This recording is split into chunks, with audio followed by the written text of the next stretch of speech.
Good morning. It's 9 in my place, but good afternoon, good evening, depending on where you are in the world. You're joining right now.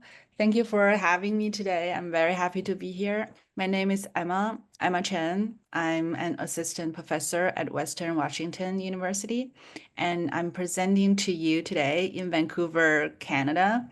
It's a whole living in the on the border, commuting between countries situation, and it well suits my research agenda with transnationalism as well. I'm going to share with you this research on transnational parent knowledge in heritage language education. It is my doctoral research. It's my baby. It's something I really cherish, and I'm happy to share with you today. Um, so I consider this research project a journey not just of a research, but also of learning, of personal growth. Traveling from China to Canada, I was welcomed on many lands as a transnational individual, scholar, and parent. And I acknowledge that this research was conducted on Treaty 6 territory and homeland of the Métis, where our family has spent 6.5 beautiful years at, and where I met my participating mothers in this project. Um, the story I'm telling you starts with me, my personal experience and positionality. The transnational parent researcher embarking a journey of self-exploration and an urge to learn how to navigate this newly labeled identity of immigrant parent when our family moved to Canada almost 8 years ago, to learn my position in my children's language learning, especially when their public use of heritage language in schooling space was challenged and restricted. So that's why I wanted to know how to respond to that situation and how to support my children in terms of their linguistic development, their cultural identity, and finding their positioning in the society. And that's how the whole research, the idea of my research, the journey of my research began. The heritage aspect of language knowledge cannot be acquired elsewhere, but from the inside out, from the community, from the individual, the transnational individual. My experiences and positioning provide an insider perspective to this research, and my positionality in this inquiry reflecting shared experiences as an immigrant in Canada with my participants involved navigating similar cultural and social environments while confronting challenges tied to racial and linguistic identities.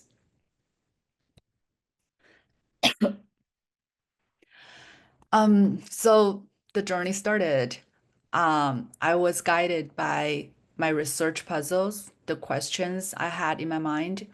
They are like the North Star shining up there, just luring me to step forward, to figure things out. You know, this urge to figure things out. You have these puzzles in your mind, and you just want to know how and why.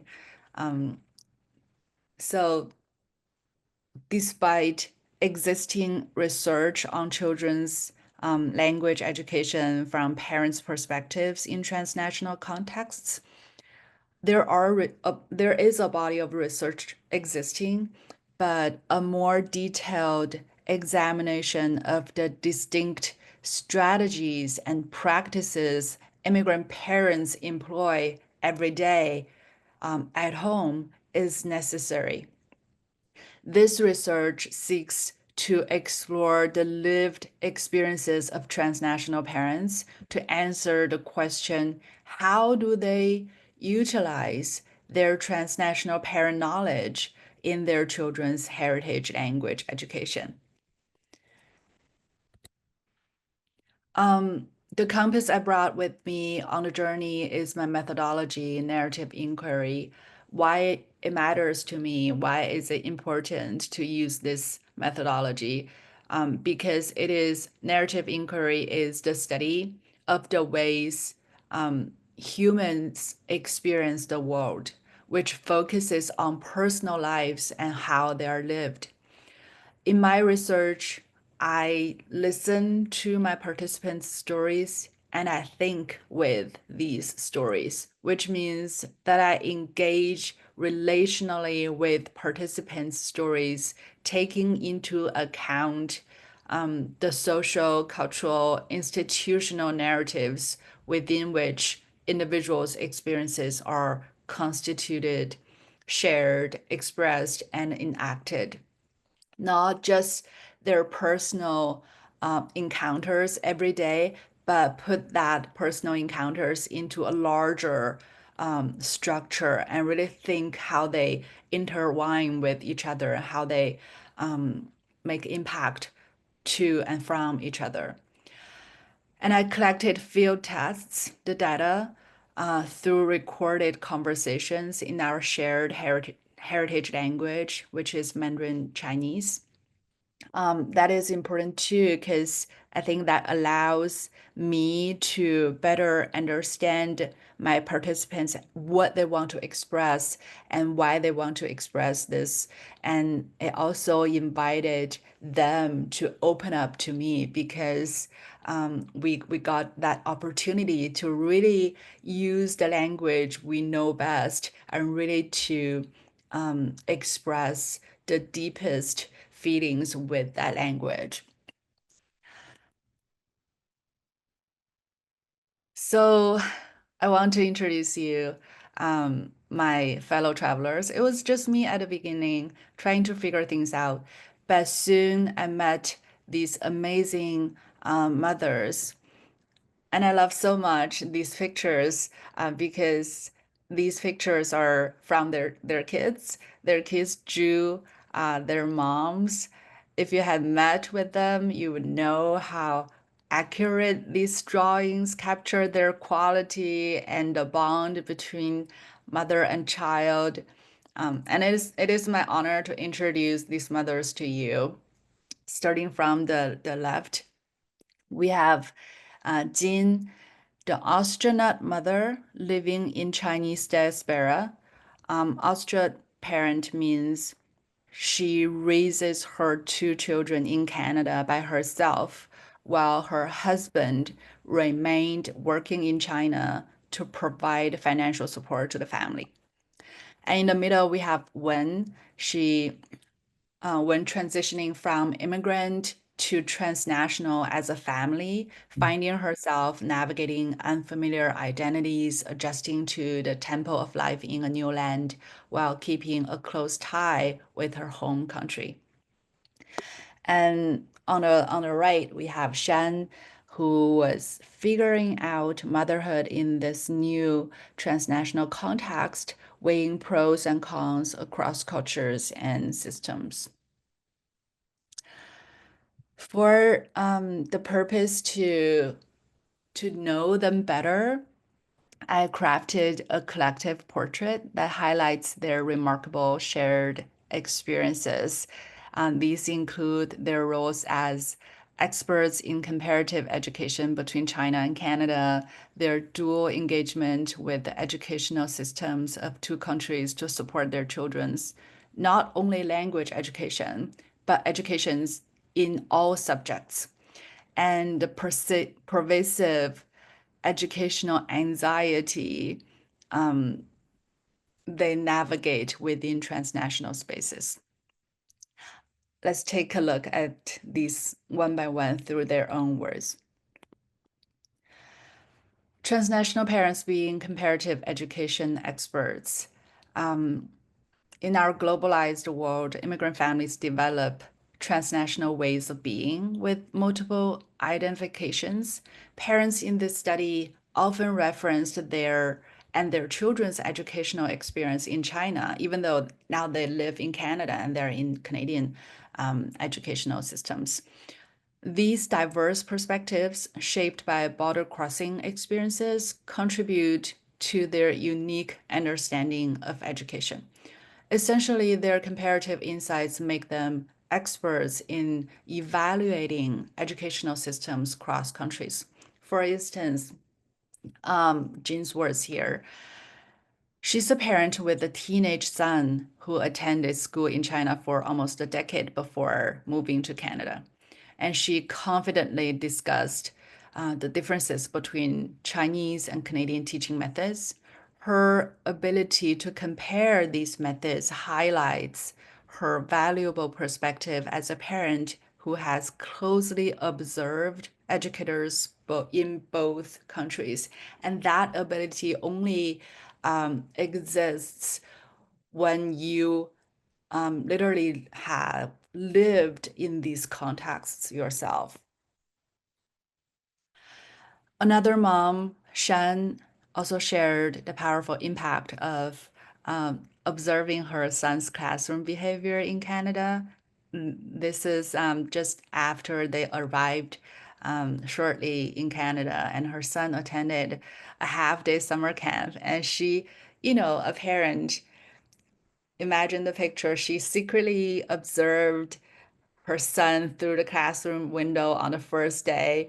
And she told me she was shocked by what she saw because in China, kids in the classrooms are often required to sit straight, very behaved. But in that classroom, kids ran around, freely in the room, and it's very, very different. And her experience underscores the challenges transnational parents face when navigating education system differences between countries. It's not to say which one is good, which one is bad, which one is better, which one is worse. That's not the purpose. But to compare the difference is the key. They have their own preferences and expectations for teaching, learning, and their children's behavior, but may face conflicting values and protocols in their new country. And that creates a disparity between home and school. Excuse me. In a transnational context, recognizing various value systems and ties connecting immigrants to both home and host countries is crucial. These connections span borders and challenge ways of living and prompt reflection on educational philosophies. Transnational parents' unique comparative education knowledge can sometimes evoke a sense of feeling lost when confronting contradictions between family and societal values. The second part of the portrait is they have this parallel engagement in two countries' educational systems. What does it mean? Let's take a look at Shen's words here. She is committed to overcoming the challenges we just said. In Canada, she skillfully utilizes online teaching and learning resources from China's public and private sectors. She has invested considerable time researching China's current educational system, including digital textbooks, exercise materials. She aims to immerse her son in both Canadian and Chinese educational systems across all subjects, not just language learning, but all subjects. Essentially, she envisions her son completing and excelling in both countries' education systems simultaneously. On the other hand, Wen uses the Chinese standard to assess her son's language ability, even though he isn't enrolled in the formal Chinese educational system. She's confident in her son's Chinese language skills And like Shan, the other mom, uses the internet to compare her son's achievements with same aged children in China. Technology and social media have made physical borders and distance less significant for travel and communication. Transnational parents like them can easily compare their children's academic performance in Canada to their friends' children in China through photos and updates on social media platforms. The boundary between these two countries becomes very blurred online. Digital technologies empower transnational parents to access educational resources from both countries and evaluate their children's progress within these dual frameworks. These two frameworks exist, they coexist. Uh, but in the meantime, all this work, all this ability to compare and excel also gives them educational anxiety in transnational space. Here you can see Shen experiences anxiety due to her son's heritage language learning struggles.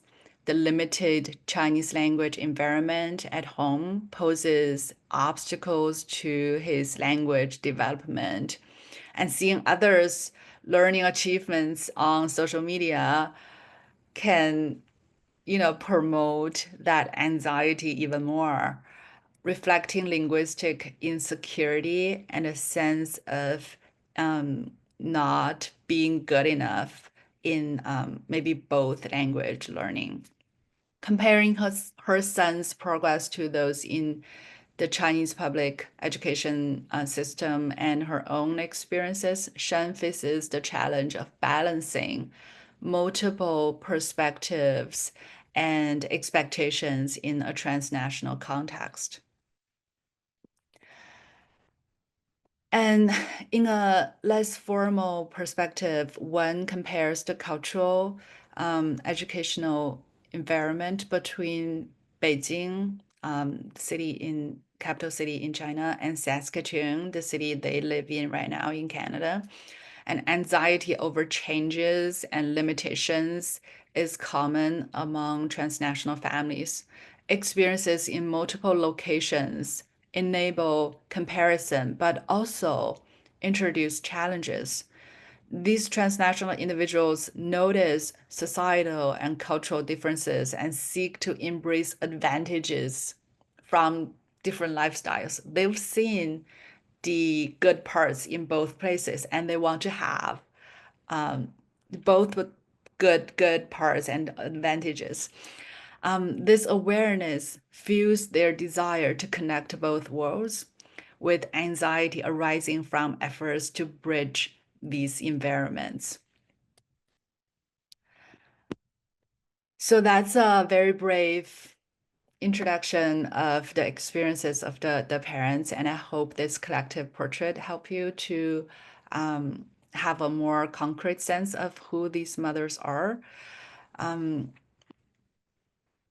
so transnationalism is the one of the theoretical foundations of this research, and I want to talk about this a little more. And I picked the stories of transnational parents as translingual bridges, not because it is the shiniest piece, but maybe it is. Um, but that these brilliant pedagogical approaches are often behind the scenes, happening in the home, not acknowledged or even realized by educators in formal schooling spaces. That's what makes it important to me to share their stories here. So, with our a little bit foundational knowledge of who these parents are, and I think it helps us to understand what they do with their kids at home. And I'll show you these artifacts from their families to as examples. Intergenerational teaching and learning. I found myself really impressed by the crucial role one's mother, the grandma in this family, played in her grandson's learning journey. She's a knowledgeable and experienced educator, the grandma, and she nurtured her grandson's literacy skills from a very young age. She also passed down cultural traditions and values by providing Chinese books, by introducing Chinese poetry and classic texts like the three-character classic. These figures are grandma's feedback. You can see how detailed they are from the photos, feedback notes to the boys' Chinese homework. It's very comprehensive. And this teaching continues online when grandma and grandson are now living in different countries, but the teaching still continues. Grow in translation. This is Wen's story, and the story reveals the translation strategy this mom employs to foster and grow bilingualism. Um, when you learn English, oftentimes you are uh, restricted to use your home language, to use your heritage language to translate. And you're asked to like immerse yourself fully in English environment. But this mom uses translation, uses her heritage language to support and to a very good effect. This book shown on the slide, you can see when bought for her son, both the Chinese and English version is the same book, but in different language. And they're exactly the same. And the mom and the son often read the book together. Mom reads a paragraph in Chinese, and then the son reads a paragraph in English. And after finishing, they discuss it, and mom may ask some questions to help him understand the article.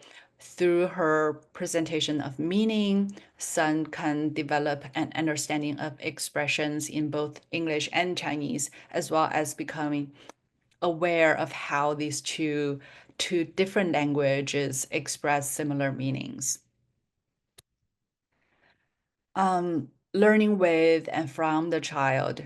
I found it's very fascinating that in transnational families, the dynamic often is rebalanced through language teaching and learning experiences. Not parent up here teaching the kids what to do, but because they're all learning a new language, the dynamic is shifted. These families create a shared space to foster learner autonomy and enhancing the linguistic repertoire of each member, mother, uh, father, kids. See the photo on the right here, showing a collaborative conversational diary between Jin, the mom, and her daughter. The child writes in English, and mom responses or translates in Chinese, and they teach each other the language they are more familiar with. And this collaboration in mastering English serves to strengthen the bond they share too, while also contributing significantly to the internalization of academic motivation. And this is the part I felt most inspired, using digital and multimodal resources. See the photos on the right? Jin acquired these digital devices from China and gathered information about them from Chinese parent communities on social media and in person, exchanging insights and recommendations of effective bilingual learning tools. By leveraging these global network of resource, Jin created learning opportunities for her daughter and that transcend borders. And now see the photo on the left. This is created by Wen, the mother. She created a YouTube channel to support her son's heritage language learning. She designed the videos to introduce bilingual readings of children's books, additional educational content and activities. And this approach positively impacts her son's language skills and confidence in reading both Chinese and English texts, and highlighting the changing ways people interact with digital environments. This online sharing of knowledge blurred nation state borders by transnational parents. So, with all, I know I shared a lot of stories just in this very short time, but with the stories I collected through the journey and with the support of academic literature, here is what I contribute to the field. I want to bring this conceptualization out of stories of transnational parent knowledge. Of course, I stand on the shoulders of giants building this concept on top of the theoretical foundation of these significant terms, focusing on parent knowledge in the context of transnationalism. I see a distinctive kind of understanding emerge, which I term transnational parent knowledge. This knowledge is rooted in the real experiences of parents who manage life across different cultures and countries. It is built from the diverse life stories of parents who juggle multiple languages and cultural norms while raising their families and guiding their children's education. It's a lot. I only have 30 minutes. I hope I can share all their stories and how amazing they are. Um, but I hope that provide a tip of the iceberg of their experience. So building on these theoretical foundations and the richness of this mother's experience, mm, I listed some aspects of transnational parent knowledge. Transnational parent knowledge is knowledge arising from transnational lived experience. For transnational parents, a universal meaning in experience takes on a distinct significance due to their multinational experiences that weaves together different cultures, languages, geographies in their everyday family life and their educational practices. So that is the core to their knowledge. It's from their transnational lived experience. Transnational paraknowledge is knowledge of diasporic imagination. Our intimate exploration of home and the diaspora echoed through the journey of these transnational parents as they travel through new linguistic landscapes while cherishing their heritage language, bringing to light the concept of what Zhu and Li concepted the diasporic imagination. It's a conscious, self-reflective, creative contemplation from one's dislocated situation is. Transnational knowledge is also knowledge of translanguaging. You could see how they bridged translingual spaces through their everyday practices. These transnational parents facilitate a vibrant linguistic exchange that is both dynamic and educational. This practice mirrors the academic discourse on translanguaging. Um, where scholars like Garcia and Lee noted that the act of translation in bilingual setting often transcends the conversational boundary-driven approach, building a fluid, uh, integrated practice. And finally, transnational knowledge, parent knowledge is knowledge of comparative and global perspective. Comparative perspectives continue to influence transnational parents when they navigate through a lot different experiences shared online, emphasizing the need for critical evaluation in a global context. This this reflects a key aspect of transnational parenting, the need to reconcile differing educational values and expectations from multiple cultural contexts. Um, we all know, we now know their experiences, their stories. We know the concept of transnational parent knowledge, then how to enact this transnational parent knowledge in language education. From these four perspectives, in the personal perspective, valuing the insights of transnational parents is a significant move toward broadening the educational narrative. These parents from different cultural, linguistic, educational backgrounds offer perspectives frequently missed in mainstream education, and that is a loss to the kids, to their educational experience.